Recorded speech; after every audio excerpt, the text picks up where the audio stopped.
Hello, hello tout le monde. Aujourd'hui, je vais vous présenter OpenOffice. Alors, OpenOffice est un très bon compromis du pack Office de Microsoft qui, lui, est payant. OpenOffice étant gratuit, je vous mettrai le lien pour le télécharger dans la présentation. Donc, vous voyez, j'ai déjà le raccourci sur le bureau. Vous voyez, les petits oiseaux. Donc, ce que je vais faire, je vais double-cliquer dessus.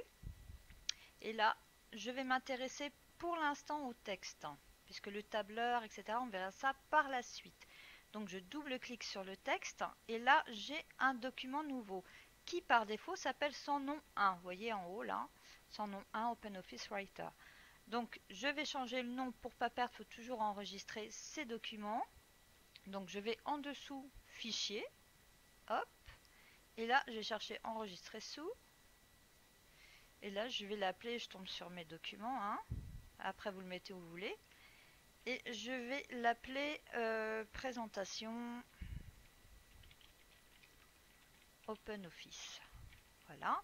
Et là, vous avez deux façons de l'enregistrer, de valider l'enregistrement. Soit vous cliquez sur la touche Entrée de votre clavier, soit vous allez ici sur le bouton Enregistrer et vous cliquez.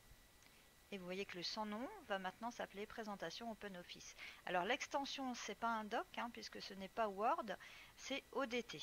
Donc après, je vous montrerai comment le changer en PDF, etc. Donc là, pour l'instant, on va s'intéresser au texte. Donc, comme dans tout traitement de texte, j'ai mon curseur dans la page et je vais écrire mon petit texte.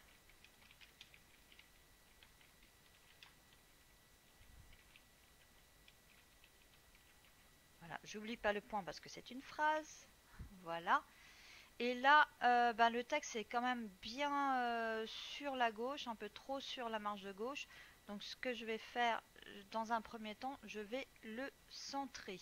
Alors pour centrer, et vous avez deux possibilités. Soit vous voyez les boutons ici qui permettent de centrer, mettre à droite, aligner à droite, à gauche et de justifier. Donc je clique sur le bouton centrer. Voilà, il est centré. Là, je vais rajouter une entrée parce qu'il est un petit peu trop en haut. Voilà. Donc là, c'était la première manière de centrer, la plus facile, puisque vous n'avez plus qu'à cliquer sur le bouton. Donc il y a une autre façon de le faire. Pour ceci, je vais remettre le texte comme il était au départ.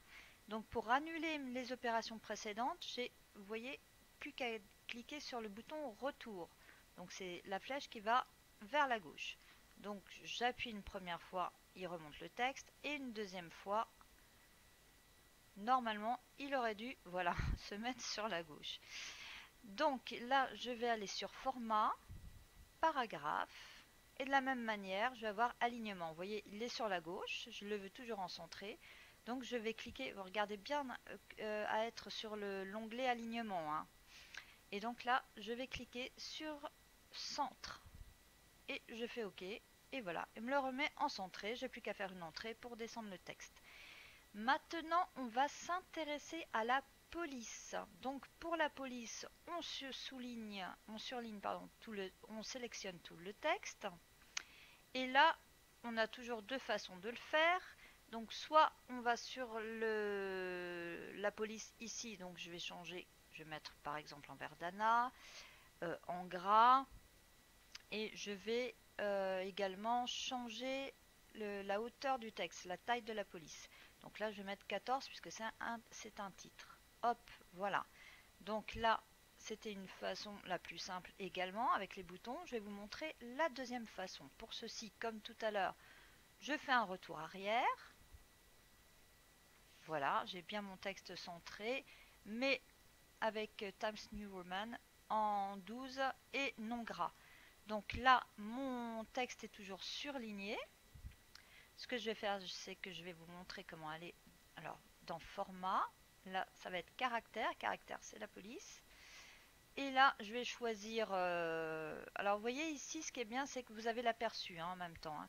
Donc, je vais choisir Verdana, comme tout à l'heure. Je vais mettre en gras et en 14. Voilà. Et là, je n'ai plus qu'à cliquer sur OK. Et voilà, donc n'oubliez pas, pour garder votre texte, vous faites fichier, et là vous faites enregistrer, mais plus enregistrer sous, puisque déjà, c'est juste une mise à jour, si vous voulez, de l'enregistrement. Donc je clique sur enregistrer, Pour l'instant, ce sera tout. Je vous montrerai comment insérer un tableau dans la prochaine vidéo. Et je vous souhaite une bonne journée. À très vite!